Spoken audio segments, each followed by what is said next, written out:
Hello and welcome to the Real Estate Podcast. This is the MidWeek Reflection, April the 22nd, 2020. Today we're going to talk about social distancing. Stay tuned.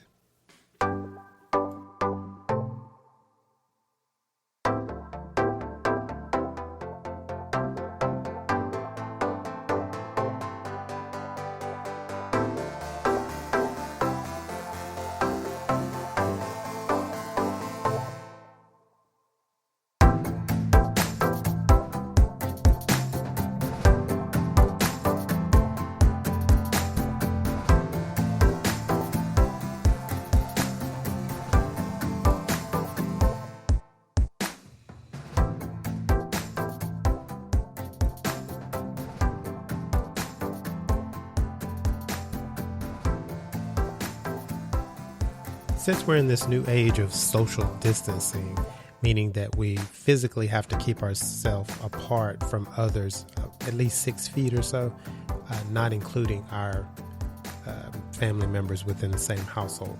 So we have to find ways to still reach out, even though you can't physically reach out like you could before, momentarily. We still have to find a way to reach out to those around us. Being an introvert, actually, sometimes things like this are actually great to me in a sense that I get to stay home and I'm not running and doing a million things like I was before. And it's kind of peaceful to me. It's kind of like I can gather my thoughts and kind of get a better understanding of some of the things that I was doing and maybe doing better. But that is not an excuse, though, that I should not reach out by phone.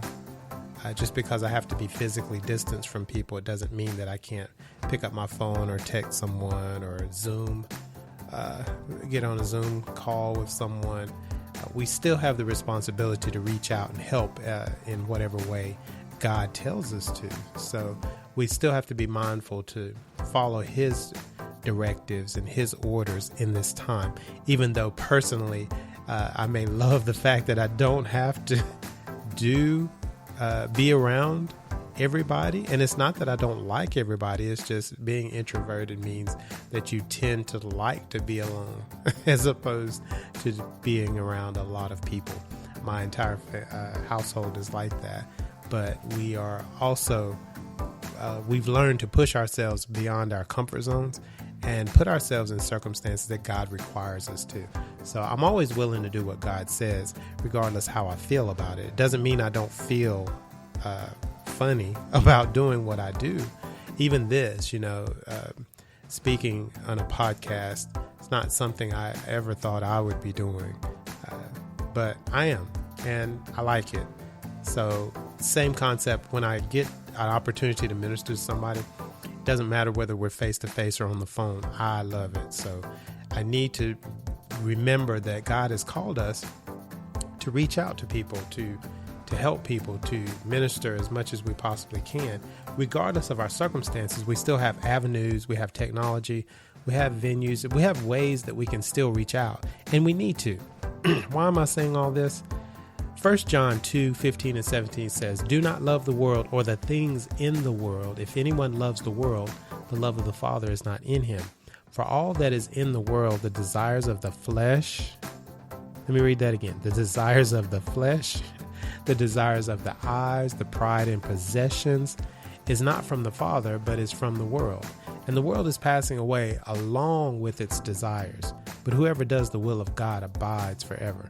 So I don't want to lose my place because I have this thing that sometimes I feel like is great, but it's really terrible because I'm not growing in the sense of when you're around people, you have to grow. You have to be prepared. You have to live a certain way, not to prove anything to anybody, but to make sure you're doing what God asked you to do when you're in those circumstances. So when you're at home, it's almost like you have no limitations.